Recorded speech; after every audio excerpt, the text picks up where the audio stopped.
Got the wrong chair. No.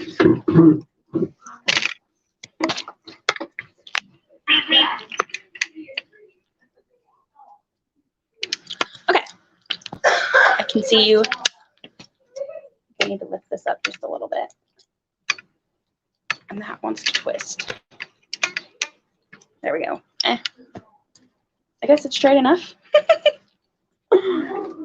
We should be live already. Yeah, we're live. Okay. All right. Don't be a creep. Don't be a creep, please, Mike.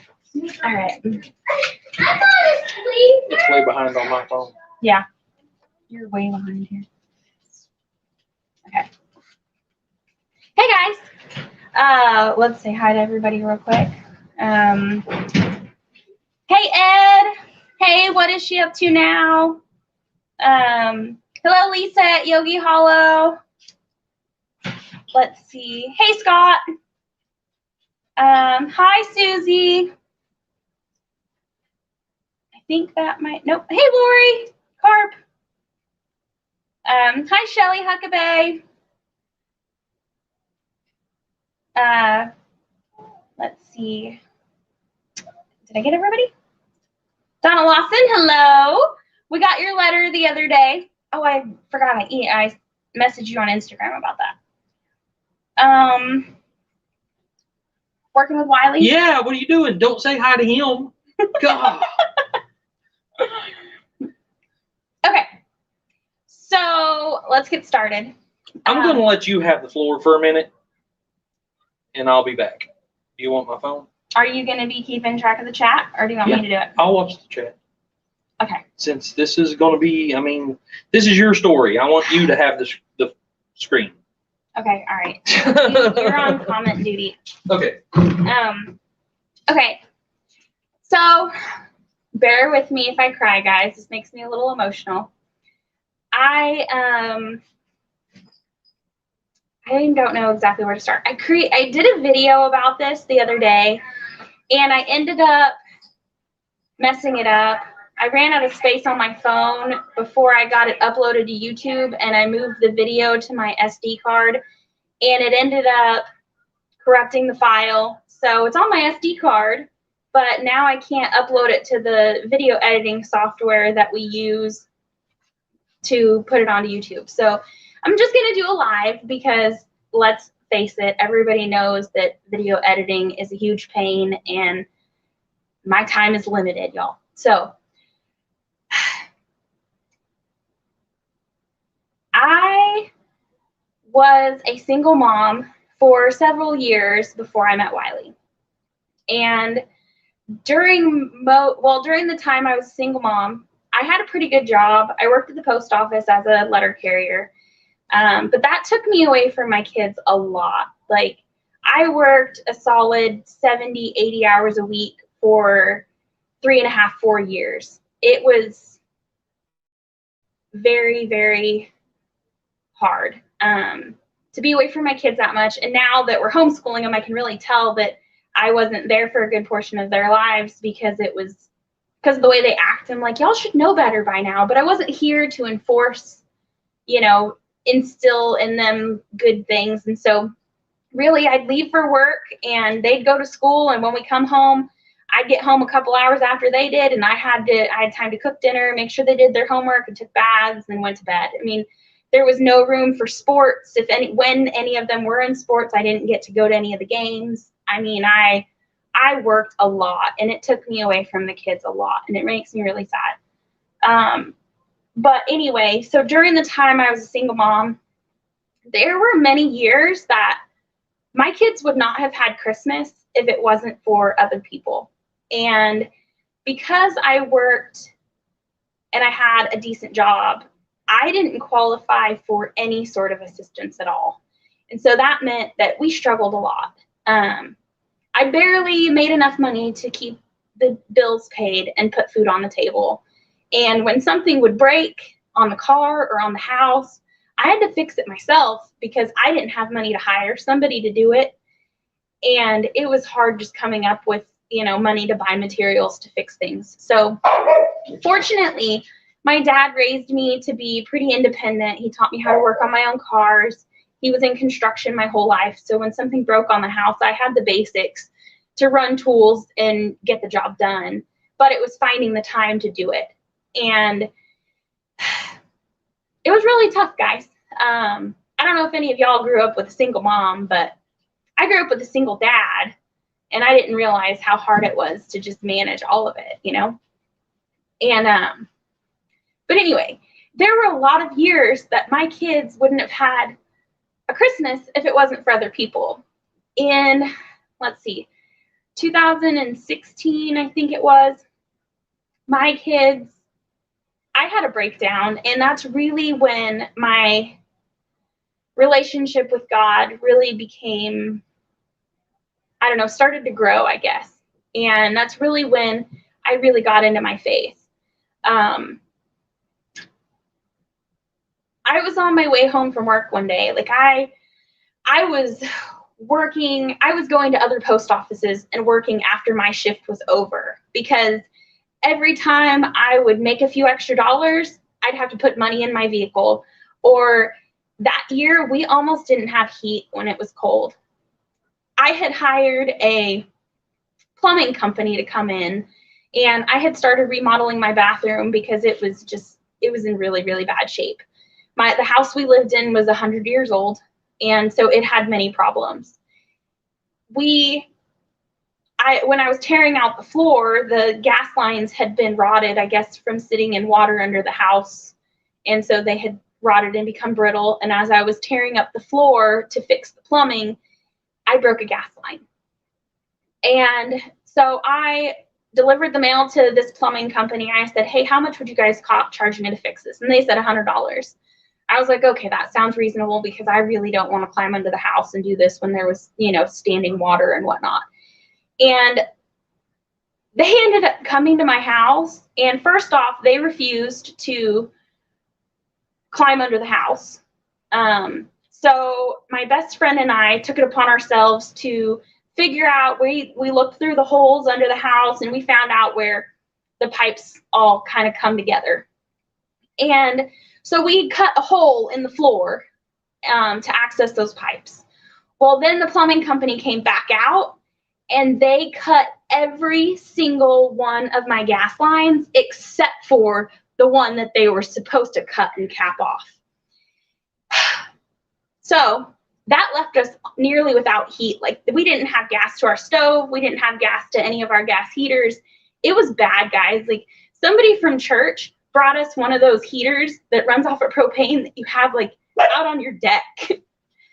And we had to live in our living room. We moved all of our beds into the living room because we could only heat one room.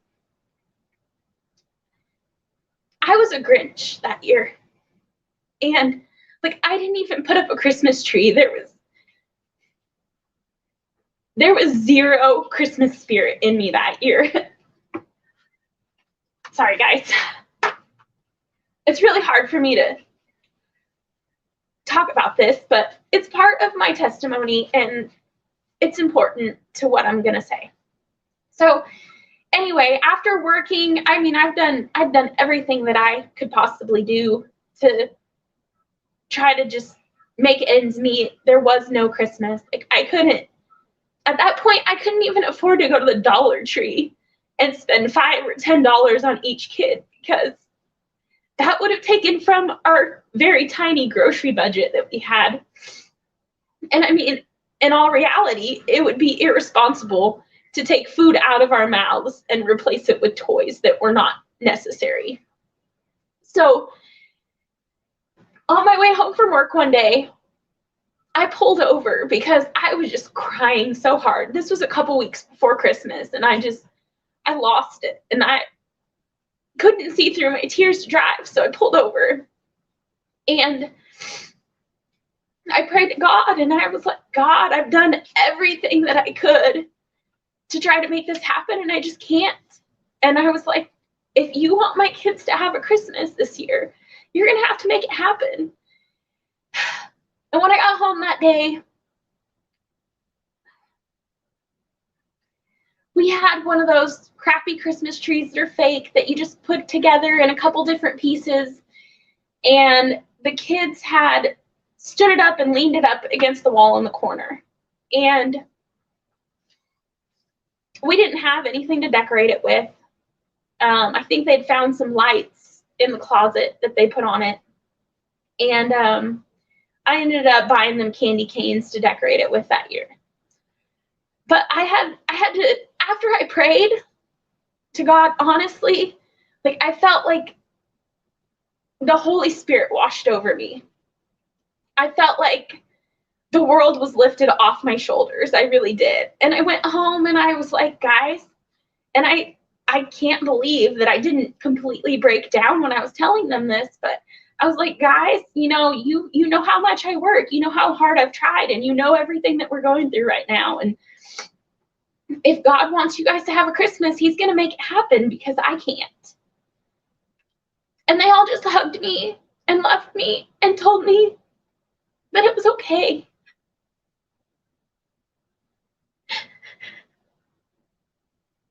You know, it's really hard to feel like you can't provide, you know, and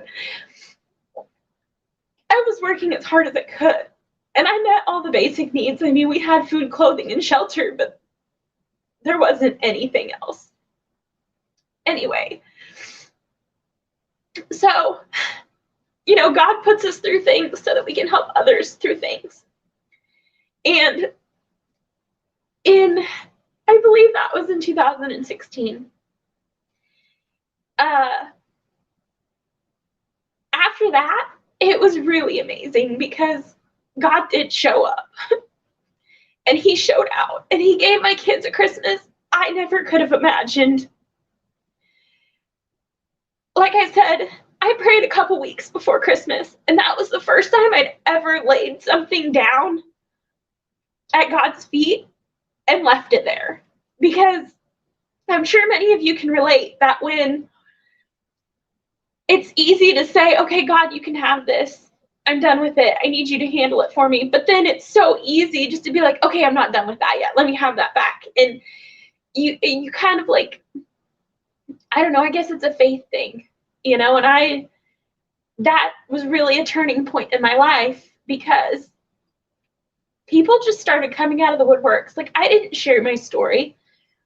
I didn't tell anybody I was struggling.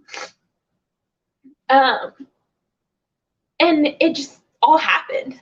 Like, my best friend, at that point, she was just a friend. We hadn't known each other very long.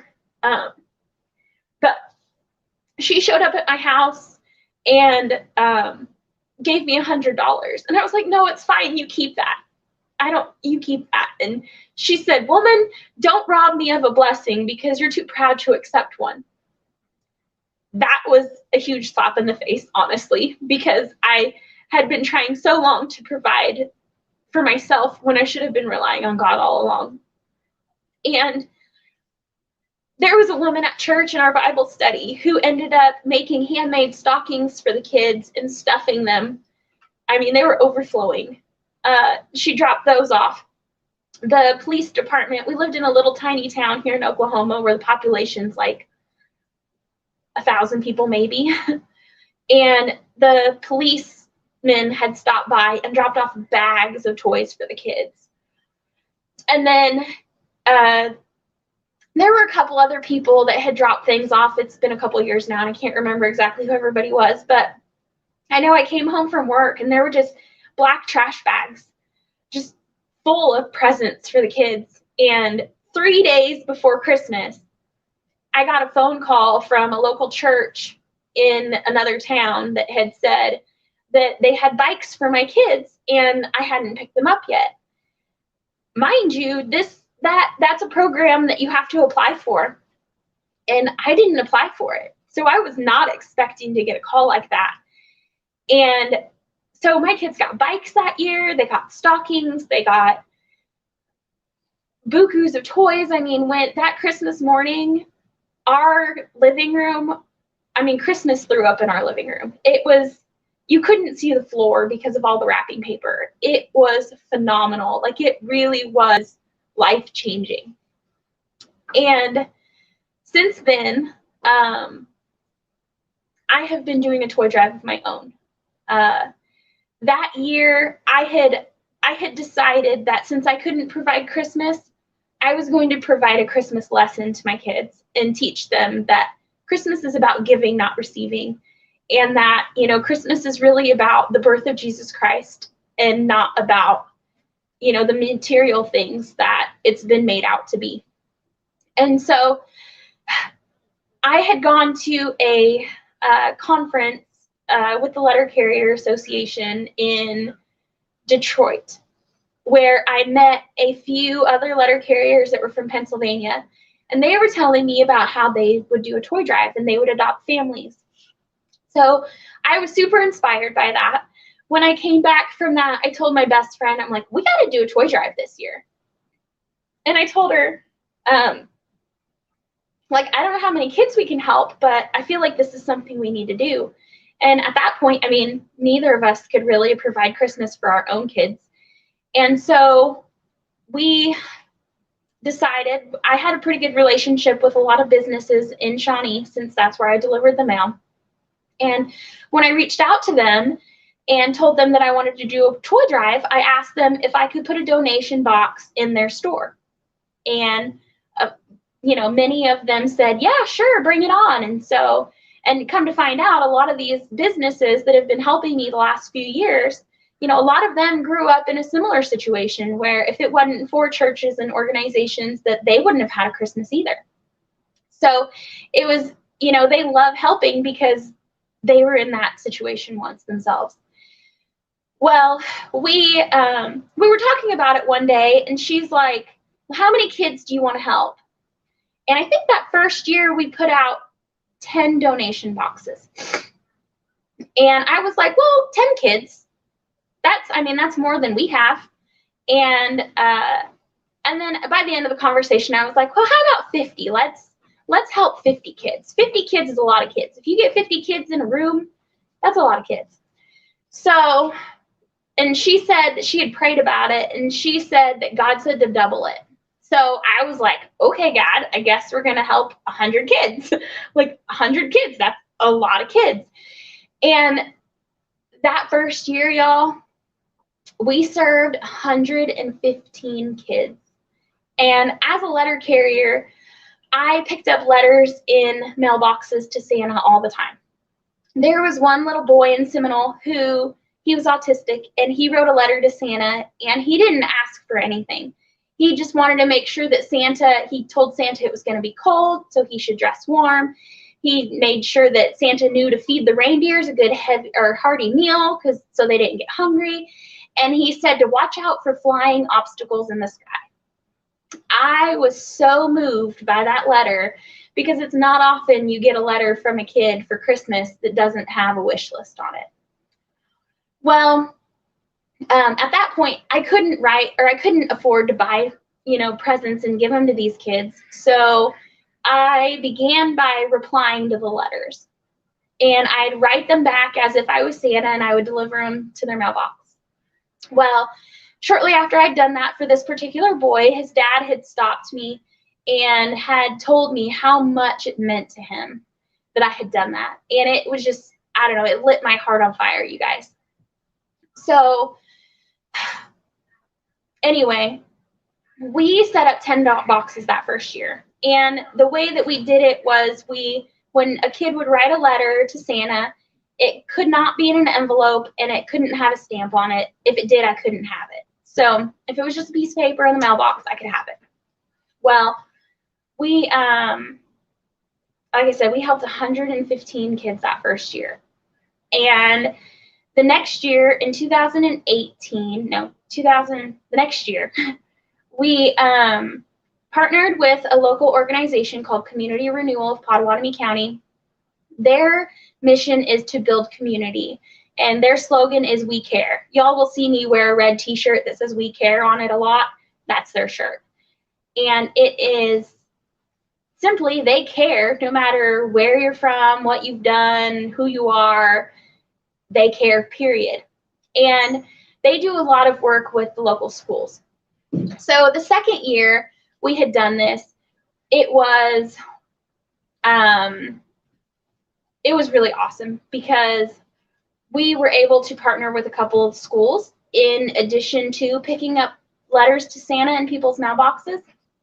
Emmy, you want to come sit with me? Emily's been my little elf helper since we started this. And so the second year, we ended up serving 186 kids. This one? I think it's empty.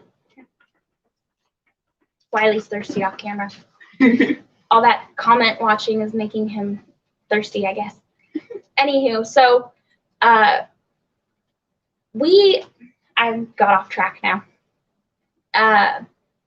Good job. That second year, my favorite incident, I guess, from the second year, we helped 186 kids. We served 5 whole classes, in addition to the kids that wrote letters to Santa on our routes. And we had, there was a little boy named Braden or something like that. And when we were matching the toys, when we get the toys donated, we collect them all from all the stores, and then we lay them all out. We separate them in piles, like here's all the baby dolls, here's all the trucks, here's all the board games, here's all the, we just kind of break it up like that. And then we have a stack of letters, and the kids help with that. That second year, I think Emily was up until halfway through the night, several nights wrapping presents. Yeah, or like I was writing names on the little like sticky cards. Yeah, we ended up going over to our neighbor's house because her house is bigger than ours. And I ended up falling asleep on her living room floor while wrapping presents. But anyway, this kid named Braden, that's one of those names that could be a boy or a girl, you don't really know. But he had asked for unicorns. And it's not often we can give a child exactly what they ask for because we don't know what's going to be donated. We just do the best we can. Well, I was like, oh, hey, we have a whole pack of unicorns right here. So I wrap it in pink wrapping paper because you think that someone asking for, call me stereotypical or whatever, but a kid asked for unicorns, I assumed it was a girl. So when we get to the classrooms, I'm dressed like an elf, and my helper from Community Renewal, he dressed up like Santa Claus, and we walked in with bags and bags of toys. And as we're searching, like I pull this present out and I call this kid's name, and it's a little boy who raises his hand. I was like, oh man. Like, and I gave it to him, and he opened it, and the look on his face was priceless. Because that he had wrote that letter thinking that he wasn't going to get what he wanted anyway. So he might as well just ask for unicorns. He was the only kid in the whole class that got exactly what he asked for. And it was rather comical. There was another kid that wrote a letter that said that he wanted a year off of school. He wanted to be have sick days for a year so he could be out of school. And now look what's happened. Kids haven't really been back to school in nearly 2 years now. But anyway, so that second year we helped 186 kids. On Christmas Eve, we dressed up like elves. The kids and I would dress up like elves, and we would go deliver presents door to door. And the expression on these kids' faces is, payment enough for doing this. They get so excited about it, or they are just like, they're frozen and like dumbfounded, like, wait a second, oh, my friend says Santa wasn't real, like what's going on here? They lied to me. And Emily would go with me, and she had, was it Hershey Kisses or candy canes? One year I remember having a pocket full of Hershey's Kisses, and every time we stopped at some place and I saw like a kid just staring at us, I would unwrap one and then eat it. And I remember having just a little bit left, and we saw this one kid with a unexplainable expression on his face. I was like, do you want a Hershey's Kiss? I got like a pocket full of them. Yeah, she was giving out candy as we were delivering presents. And if the kids would write a letter and they would express that they had a baby brother or baby sister or something, we'd make sure to include a gift for them too. There were a few households that we missed, like older kids, because they refused to write letters to Santa. And so we can't help that we didn't know who lived in the house. I mean, it's not like they fill out an application or anything to let us know that. So last year, being as what it was, schools were not in session come Christmas, and kids just weren't writing as many letters to Santa as we had seen in years before. And so we decided to kind of redirect our efforts and be a little more intentional about how we served families. And so last year, we adopted 10 families. Our goal was 5, but we ended up adopting 10 whole families. And one in particular really wrenched my heart, and it's probably going to make me cry again. One woman had, well, I guess there was a rural carrier that picked up a letter on their route and had left it on my case for when I got back to the office. Because my coworkers knew what I did. Some of them were actually super opposed to it and tried to get me in trouble for doing a toy drive, saying that it made the post office look bad. But little did they know, I had already reached out to higher up people in the union and in the post office, and they didn't have a problem with me doing it because honestly, it was done on my own time. So after working all day on Christmas Eve, I'd come home and get the kids, even if it was 7 o'clock at night, and we'd dress up like elves and go deliver presents until the car was empty. We would. Yeah. And so, anyway, last year, I got this letter from a family, and there were like 5 or 6 kids in this family, and every single one of them had written a note and put it in an envelope, and they had like decorated the envelope, but it was like a reused envelope, like one that you'd have for a utility bill, you know, with the little plastic window to return your check in. And they decorated it with like glitter glue and stuff, and put a fake, they like painted a stamp on it and stuff. Mm-hmm. And I was able to keep that letter, and they let me, when I read it, I broke down and cried so hard because every one of those kids had written a letter and expressed that they didn't want anything for Christmas. All they wanted was for their mom to get better because their mom had been diagnosed with cancer. And she was a single mom, and I didn't have any way to contact her. But the letter carrier who had picked up the letter had wrote their address on the back of it so that I would know where to deliver the presents to. So a few weeks before Christmas, maybe a month before Christmas, Wiley and I went to her house, and we showed up unexpected, obviously. And I talked to her, and she literally about fell on her knees on her front porch when we told her that we were going to take care of her family for Christmas. Because, you know, everybody knows how hard 2020 was. People were losing their jobs. People were, you know, not able to work. I mean, there's just all sorts of complications and hardships that came along with last year. And so we talked to her, and last year we also, in addition to putting out our donation boxes, we also put out money, like change jars, so that people could donate their leftover change or whatever also.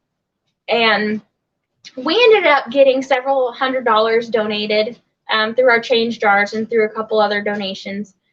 And so we wanted to be very, very intentional about how we served these families.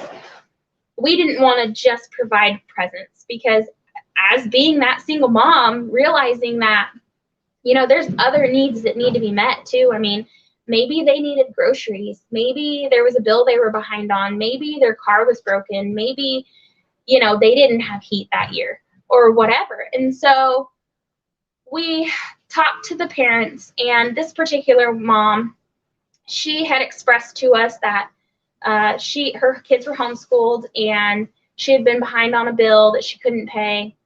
And so we ended up bringing that bill up to date. And she told us that she'd been borrowing a car from somebody that she knew, because her truck, the transmission in her truck had gone out. And which was a really big deal because with someone who has cancer, you have to be able to make it back and forth to your treatments.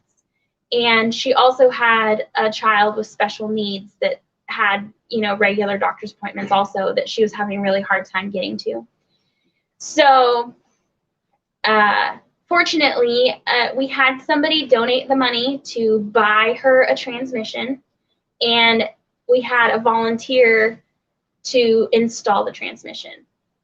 And we also, you know, like I said, we also got her caught up on a bill. We provided tons and tons of toys for the kids. And something else we hadn't done in previous years is we were able to provide a couple of boxes of food, including a turkey, a ham, several other things that you would need to provide or to cook a Christmas meal. And that food box also come with a $25 gift card so that they could fill in the blanks, because let's face it, we don't all serve the same thing on Christmas. So this year will be the first year that I've done it that I'm not a letter carrier. In previous years, it has been called the Carriers for Kids Toy Drive. We've been in the newspaper the last 2 out of 3 years. It's been on the front page of our newspaper. And I don't think it's appropriate to call it Carriers for Kids anymore because I'm not a letter carrier. So we are looking for suggestions for a catchy new name for it. We don't want our names in it at all. I don't want it to be called Jen's Toy Drive or Wiley's Toy Drive or Altruistic's Toy Drive. I don't want any of the glory to go to us because it's not us. It's God, 100%. And so I want a catchy name that, you know, glorifies our Creator, because He's the one who's given me a servant's heart, who's also given her a servant's heart. And I want to continue serving these underprivileged kids because, like I said, there would have been many years that my kids would have not had a Christmas if it wasn't for other people. And now I'm in a position in my life where I don't make a ton of money. I mean, I quit my job this year to start a nonprofit. So we barely make enough to feed our animals and keep food in our own fridge. And then we serve people every Wednesday. And we're up to about 80 meals a week now. And since then, you know, a lesson that's been taught to my kids is that Christmas is about giving, not about receiving. They get to help match the gifts. They get to help wrap the gifts. They get to help deliver the gifts. And so we only buy them, you know, I tell them you get 2 presents. What do you want? You know, and there's no video games or TVs or cell phones or, because that's just, I can't afford to spend several $100s on each kid. So, but they're grateful for what they get. They don't complain that they didn't get, you know, that the tree wasn't full. They don't, I want them to, you know, so many people are materialistic these days and want the nicest, newest gadgets, you know, keeping up with the Joneses or whatever. And that's just not our style. And so, yeah, we're just trying to come up with a new name for it, because we're going to continue to do this. This will be the 4th year. And we are going to put up, I'd say, between 15 and 20 donation boxes this year. And I'm not exactly sure how I'm going to get the letters for kids now. I think I might set up something where they are, where they can send the letters to my friend at Community Renewal. And we are going to adopt families because I think that being more intentional with our, I don't know, being more intentional had a larger impact. Even though it didn't affect as many kids, I think that the families that it affected, it really made their day, for lack of better words. And I hope it really helped increase their faith like it did mine. So I don't know, you got anything to say, Amy? No. So Drop's Family Garden said, drop a gift from God. Oh, drop a gift from God. Oh, that's awesome. I really like that. I do too. I really like that. Oh, and last year, we met a couple, and they dress up like they have the whole like Mr. and Mrs. Claus get up. I mean, they almost had me fooled. Like I almost believed in Santa again. And they drove, I don't know if they still have the same car, but last year they drove like a bright red Charger. It was perfect. And I mean, it was a super cool sleigh in my opinion. Drops, I know you was joking, but that's actually a pretty cool name. Yes, it is. It very much is. I like that a lot. That's by far the best suggestion we've had yet. It's probably the only one we've had yet.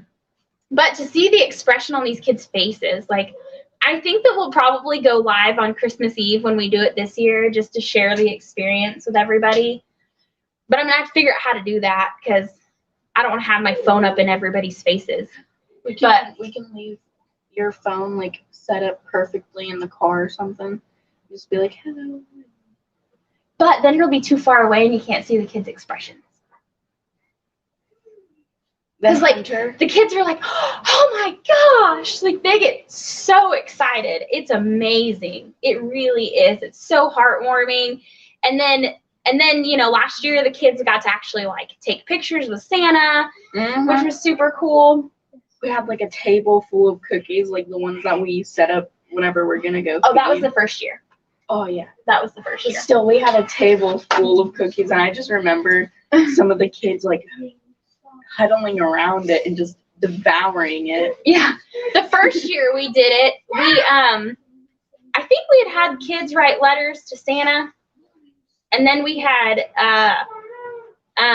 in the classrooms, but we weren't able, like we set up an event, I guess, at a local auditorium for, I guess, and like a gym or something. We got there early and we decorated it like it was a Christmas winter wonderland. And my friend from Community Renewal, his name is Travis Flood. He's really awesome. And he dressed up like Santa. He like has a real beard, so he like used that spray hair dye stuff in a can. He said it took him like all day to get it out. But he dressed up like Santa, so the whole idea was that the kids could come in, the parents would bring the kids, and they'd come in and they'd get a cookie, and they'd get a picture with Santa, and they'd get a present with their name on it, not just like a random present like here's for boys and here's for girls, but these presents actually had these kids' names on them. And we had like 6 kids show up. Yeah. Like it was a total disaster. Like we were there all day. We had like 6 kids show up.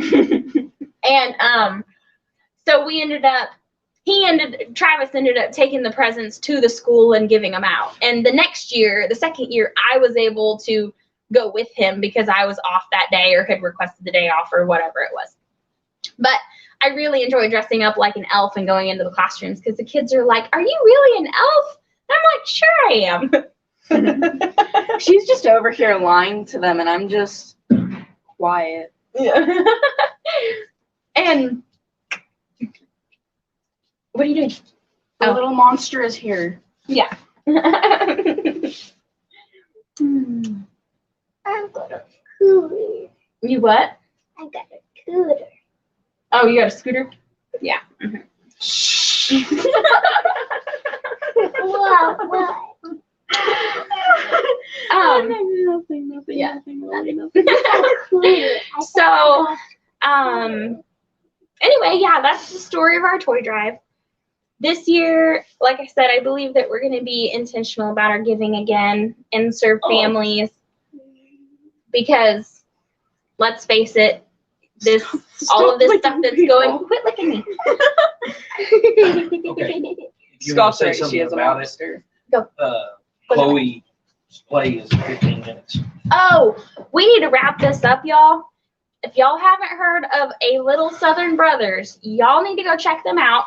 First off, they are celebrating their 1-year anniversary on YouTube by doing a fundraiser for the St. Jude's Children's Hospital. Their goal is to raise $10,000. Last time I heard, they were a little over 8,000, 8,200, something like that. And tonight, their daughter Chloe is in a play, and for $5 donation, you can watch the play. So we need to wrap this up. Y'all can always leave comments if you come up with something later and come up with a great suggestion for a name. But we all need to go show Chloe some support. They are a really, really awesome, down-to-earth family and hardworking and all. And I don't know, I can't say enough great things about them. So do you know how or where? Is there a link or anything that we can drop? Scott said it's only Chloe's play tonight. Okay. So I don't Yeah, know if you it's said something. only tonight that people can view it. So Scott said he'll post a link for the folks after. So Scott said he's going to post a link in, I guess, the comment section. I'm assuming. Oh, there it is. He Oh. posted. He just posted the link. So y'all go over there, donate $5 and support Chloe. She is a wonderful, wonderful young lady, and she does a great job. She like designs their merch and stuff, and she is awesome. So I'm going to get off of here to give everybody time to get over there to see her, because we don't want to miss it either. So thanks for hanging out with us for a little while, guys. Thanks for listening to me cry. And thanks in advance for any suggestions that you have. Emmy, you want to say anything? No. No? Oh yeah. I'm almost done with my book though. Oh, she's almost done with her book, though. It's like the 5th one she's read this week. I'm on page 105 out of 380. She's our bookworm, which is great. All you got to do is take a phone away from a kid and give them a book, and they turn into a bookworm. Okay, now I'm not gonna be reading anymore. I'll finish that book and then I'll stop. I don't think you can. I think you're addicted already. No, not yet. Yeah. Okay, guys. Thanks for watching. Share this video if you feel like it. Thanks to everybody who came. Do you want me to say goodbye to everybody individually in the chat? There's quite a few people in here, and we probably need to get it wrapped up so we can Okay. go. So Okay. Well, I'm just going to group everybody together and say thanks for There's only coming. 17 people. Oh, hey, that's good. That's like more than we've had so far. Our goats are out in the yard making a mess. Yeah, raising chaos. That's a good word. Making chaos. Yeah. So anyway, we are going to get off here so that we can get over to Chloe's play. I don't want to miss it. Do we know what she's playing or what she's doing? I can't remember. I can't remember either. So I guess it's a surprise, guys.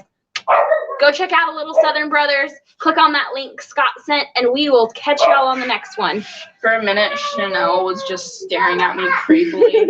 Y'all have a blessed day. Great job.